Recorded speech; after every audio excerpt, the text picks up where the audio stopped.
Imagine stepping into a forest on a warm summer night where the air feels heavy and a pale mist curls between the trees.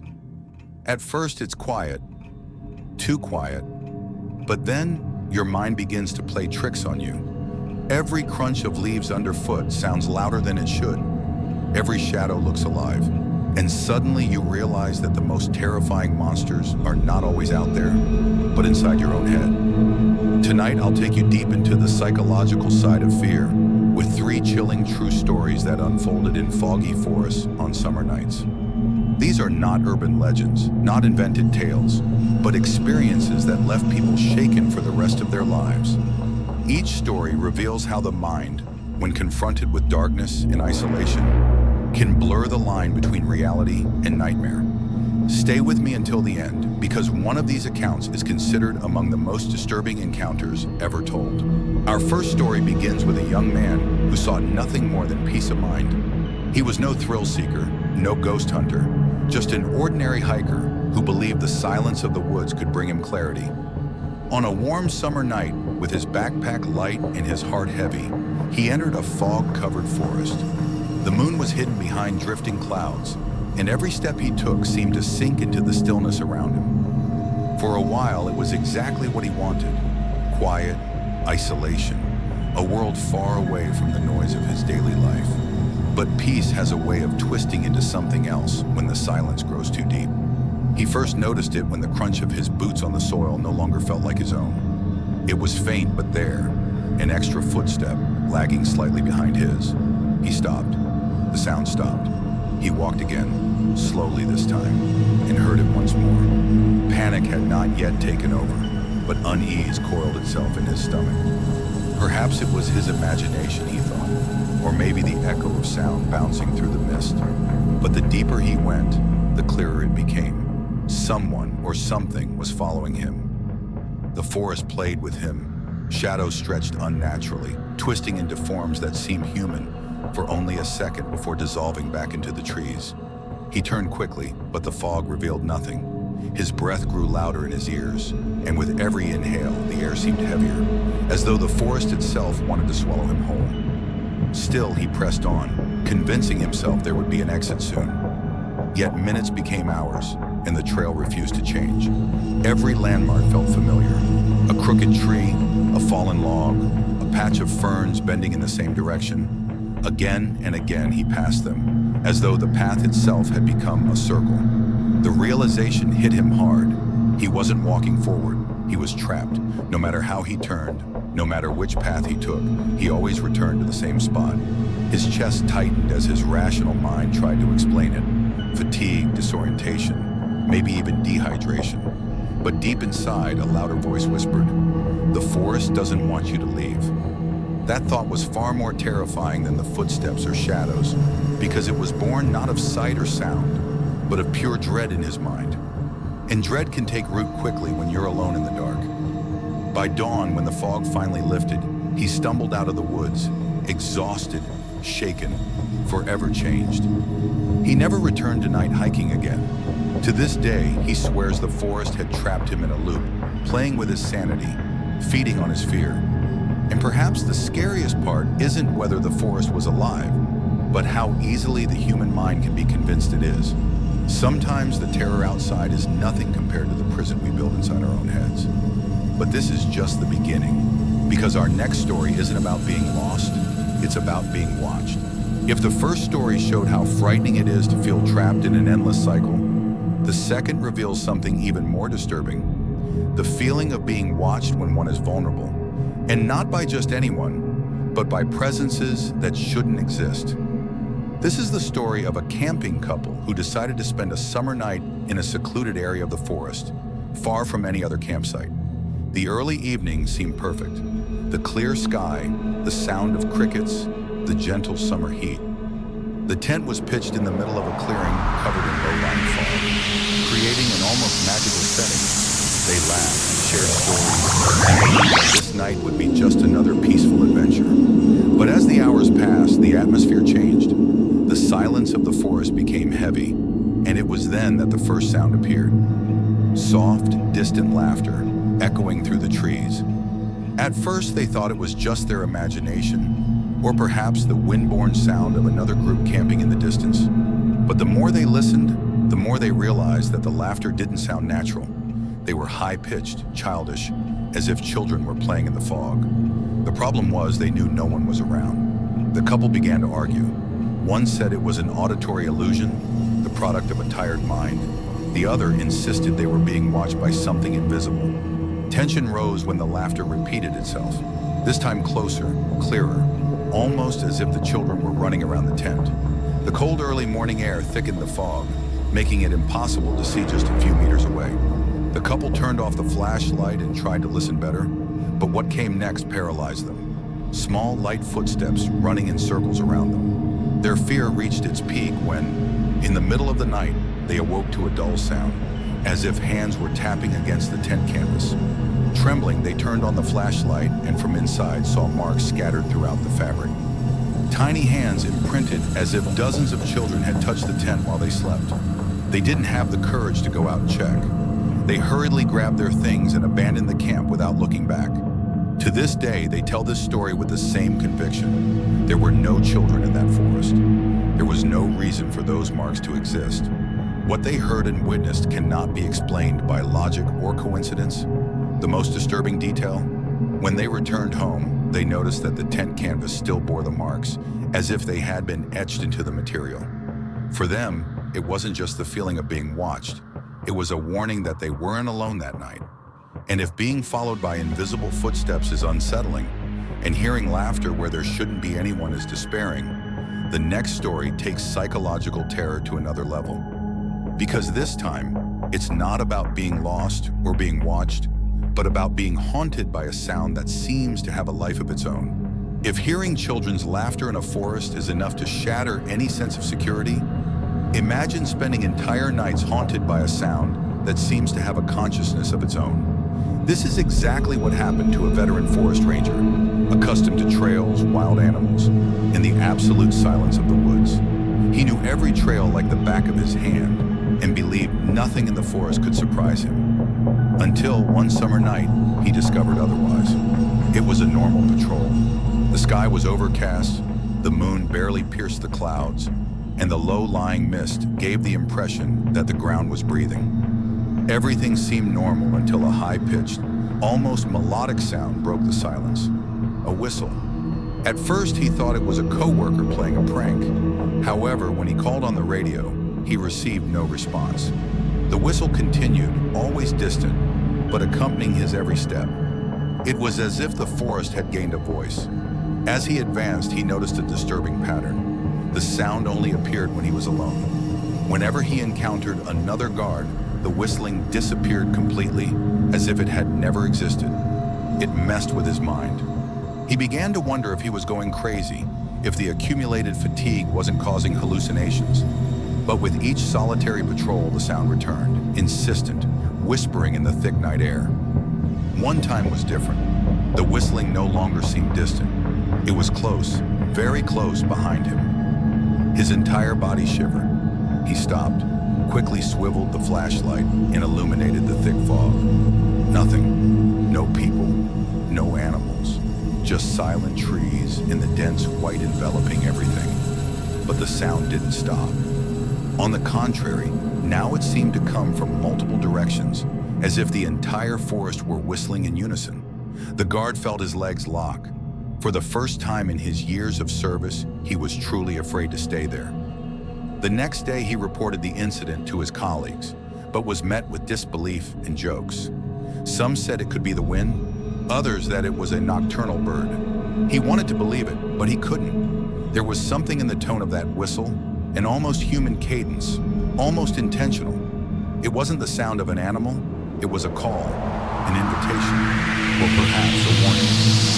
Shortly afterward, he requested a transfer.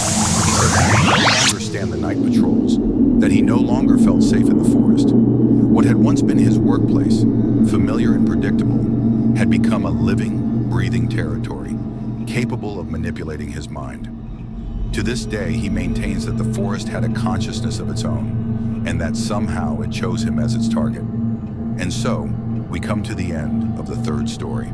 Three different accounts, but all connected by a single thread. The psychological terror that arises when the forest is not just a setting, but an invisible enemy.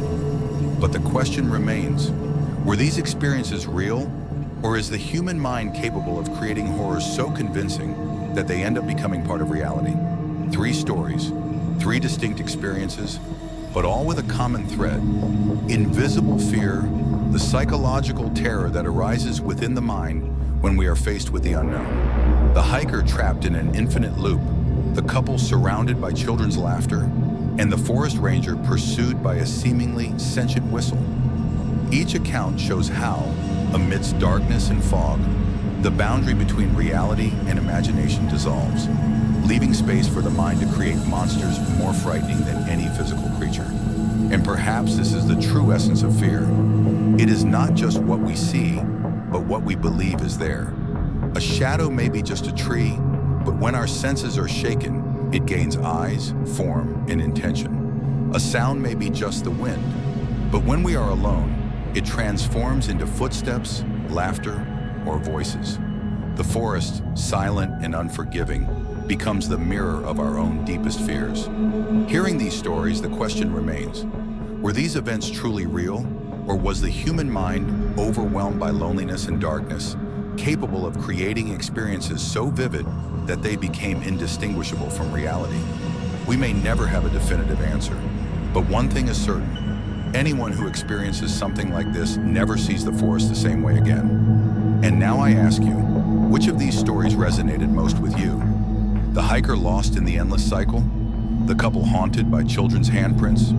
Or the forest ranger pursued by the sourceless whistling? Leave your opinion in the comments and share your experience, because fear, when shared, reveals much more about us than we imagine. If you enjoyed these stories and want to continue exploring the darker, more psychological side of horror, subscribe to the channel and turn on notifications. That way you won't miss any of the upcoming videos that will delve even deeper into real and disturbing mysteries. And remember, sometimes the real enemy isn't in the forest, but inside our own minds. If you've heard reports of invisible footsteps, laughter that belonged to no one, and whistles that seem to have a life of their own, this next story takes psychological terror to even deeper territory. Because this time we're not just talking about unexplained sounds or presences, but an entire place that seems to have appeared out of nowhere. This is the story of a lone explorer who on a misty summer night found something that shouldn't be there, a cabin in the middle of the forest. He had ventured along a nearly forgotten trail used by few hikers. His goal was simple: to camp alone, in search of tranquility. Night fell faster than he expected, and the mist took over everything. With visibility reduced, he decided to look for a flat space to pitch his tent. It was then that, between the trees, he spotted a yellowish, flickering light, like the flame of a lamp. Surprised, he thought it might be another camp, or perhaps an isolated resident. Driven by curiosity and the need for shelter, he followed the light. After a few minutes, the shape began to reveal itself. It was a small wooden cabin with windows lit from within. The smoke billowing from the chimney gave the impression someone was home. He approached cautiously but relieved. After all, what could be safer than finding human shelter in the midst of a forest engulfed in darkness? When he knocked on the door, he received no answer. The light was still on, the smoke still billowed, but no one answered. Wary, he pushed the door open slowly. It was unlocked. The interior looked welcoming. A wooden table, antique chairs, a blazing fireplace, and on the walls, faded photographs of families he didn't recognize. Everything had an overly ancient look, as if time had stopped decades ago. Yet the feeling wasn't one of abandonment. On the contrary, it was as if the residents were about to return at any moment. He decided to spend some time inside. He sat at the table, observing the details, until something began to bother him. The photographs on the wall seemed to be changing. At a quick glance, they were just old portraits, but as he focused, he noticed that some faces were blurred, others covered in shadows. In one of them, he swore he saw his own silhouette reflected, as if it had been added to the photo long ago. A shiver ran down his spine. Startled, he tried to leave. He opened the front door and found himself back inside the cabin. His heart raced. He ran to the window, but the fog outside was so thick it seemed solid. He tried the back door, but the result was the same. Each time he went through, he returned to the living room. It was as if the cabin had become a maze with no exit. Time lost its meaning. He couldn't tell if minutes or hours had passed. The fireplace remained lit, the lamp burned without going out, and the feeling of being watched grew with each passing moment. It was then that he noticed a terrifying detail. There had been only one chair at the table when he entered, but now there were two. The second one, pulled out, bore the imprint of someone sitting, as if an invisible presence had been beside him the entire time. Terrified, he screamed for release. At that moment, all the photographs on the walls fell at once, scattering across the floor. When he picked them up, he realized they now all showed only one image. Him, sitting in that cabin, exactly as he was at that moment, frozen in black and white. The ground seemed to tremble, and the fireplace blazed louder than usual, as if something were about to reveal itself. In a fit of desperation, he closed his eyes, mentally chanting that this wasn't real, that it was just his mind playing tricks. When he opened them again, he was lying in the middle of the trail, his backpack beside him and the tent closed. There was no cabin, no light, no smoke. Just him, surrounded by the thick early morning mist. But there was one detail he could never explain. Inside his backpack, next to his belongings, he found one of the photographs he had held in the cabin. In it, he saw his own image, sitting at a wooden table, with a shadowy shadow sitting before him. To this day, he keeps this photo as proof that, somewhere in that forest, there's a cabin that shouldn't exist. A place that traps not only the body, but also the mind of anyone who dares enter. And if a house that doesn't exist can appear out of the mist to imprison an explorer, imagine what can happen when the forest itself begins to call your name. If the idea of finding a non-existent cabin already pushes the boundaries of reality, this next story deepens the psychological terror even further. Because we're not talking about visions or optical illusions, but something much more intimate, the voice. One of the most personal things we have is the way we are called, the sound of our own name. And in this story, the forest proved it knew exactly who was inside. A group of 4 friends decided to camp on a warm summer night. The goal was simple: to relax, tell stories around the campfire, and enjoy the silence of nature. They pitched their tents in a clearing, surrounded by tall trees and a mist that began to form shortly after sunset. Everything seemed normal until, at a certain point, one of them heard his name being called through the trees. "Michael." The voice was soft, drawled, almost a whisper. He looked around, but all his friends were beside him, laughing and talking. He asked if anyone had spoken, but they all denied it. At first, he thought he had imagined it. However, a few minutes later, another of their friends heard the same thing. Only now it was his name echoing through the forest. The voices didn't always come from the same place. Sometimes they seemed close, right behind them. Other times they came from deep within the woods, so far away they blended into the wind. But there was one thing everyone confirmed. Each call echoed the exact tone of the people they loved. To Michael, it sounded like his mother's voice.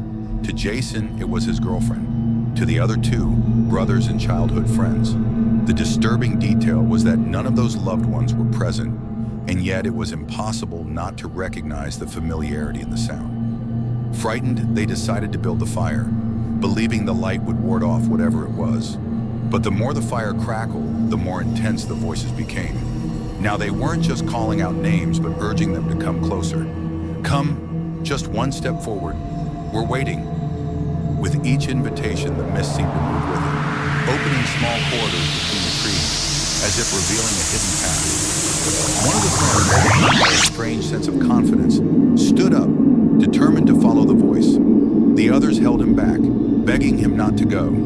He said he was sure it was his mother calling, that she needed him, that she was lost in the forest. His eyes were glazed as if he could no longer see reality, only that trail opened by the mist. It took all the others to hold him tightly to keep him from disappearing into the woods. The tension grew by the minute. The campfire, which had once seemed safe, now cast distorted shadows that resembled human figures.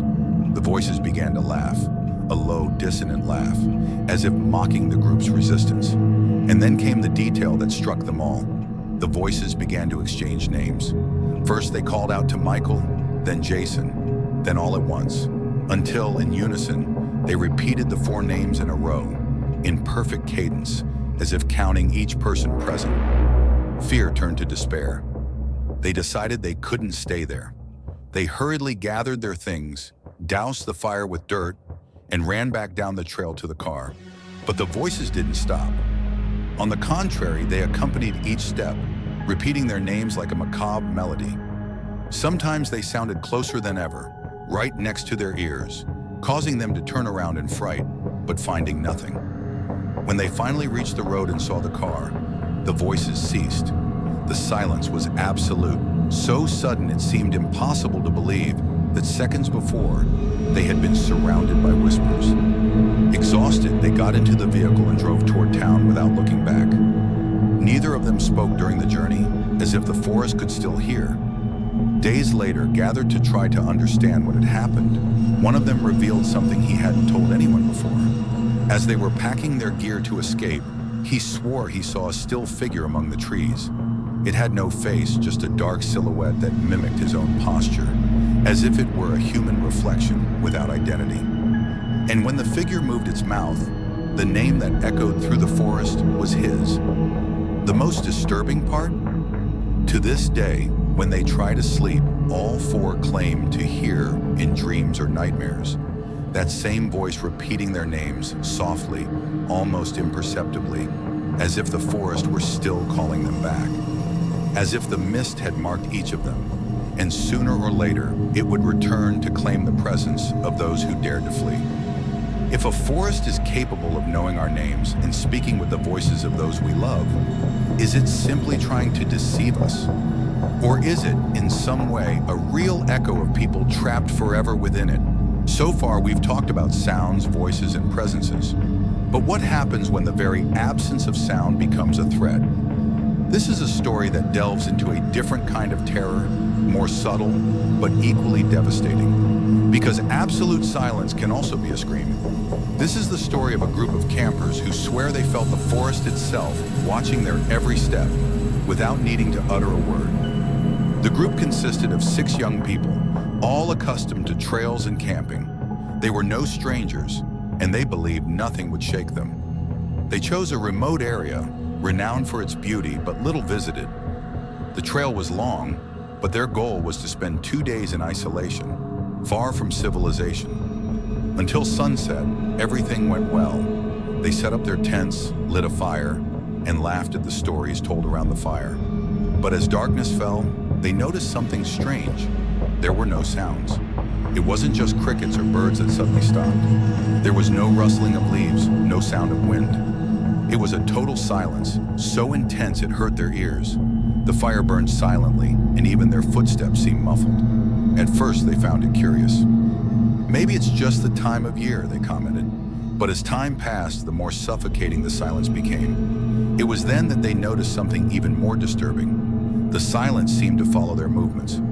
As they walked towards the nearby stream, they expected to hear running water, but there was nothing. The river was there, visible, flowing, but completely silent. Not a drop, not a movement. One of the young men threw a stone into the water, and still there was no sound. The stone sank into absolute silence, as if it had disappeared into the void. The discomfort grew. They tried to speak to break the atmosphere, but they realized their voices didn't echo. It was as if each word was immediately swallowed by the heavy voice. No laughter felt natural. No sentence could be sustained. The world around them seemed to watch in silence, as if invisible eyes were watching every gesture, every breath. During the early morning hours, the situation worsened. Some claimed to have a distinct feeling of being watched. There were no sounds, no movement, but they all had the same impression. Something was there, hidden among the trees. Every time they looked into the mist, they seemed to see motionless figures, shadows that disappeared when looked at directly. But what disturbed them most was that, even without any noise, everyone was certain they were being watched. At dawn, they decided to break camp and leave. But the forest didn't make it so easy. The way back seemed longer than they remembered. At every turn, everything seemed the same, as if they were walking in circles. The silence persisted, and the lack of sounds made them lose track of time. Hunger and thirst began to weigh on them, and even the sound of their backpacks against their bodies seemed to disappear. It was as if the world was erasing the signs that they were alive. At one point, one of them screamed, trying to break through the void. It was the first audible sound in hours, but the echo that returned was not the same. The voice returned softer, distorted, as if someone else had repeated the phrase. And soon after, everyone heard it in unison. 6 different echoes, each carrying the voice of one of those present, as if the forest had recorded their words and was now returning them to them in chorus. Terrified, they began to run. But no matter how hard they tried, the silence returned soon after, drowning out everything. It was as if the forest were determined not to let them escape, to imprison them in the absence of sound. When they finally spotted the road, the first thing they heard was the noise. The wind returned, the birds sang, the stream roared again. The world seemed restored, but everyone was pale, exhausted, as if they had left something of themselves behind. To this day, none of them can be in completely silent places. The absolute silence became unbearable, bringing back memories of that invisible gaze.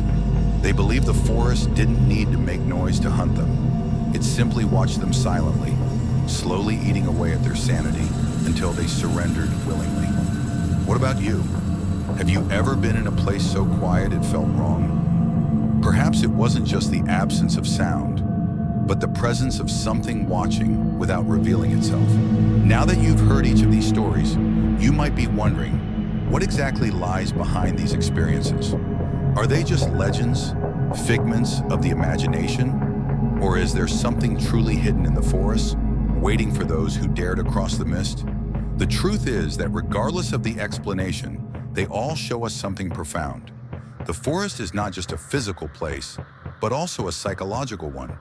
A space that stirs our most intimate fears, that reveals weaknesses we didn't even know we had. Think of the elements that recurred, the sound of footsteps that weren't there, voices calling out our names, cabins that appeared and disappeared, or even the absolute silence that seemed to observe in secret.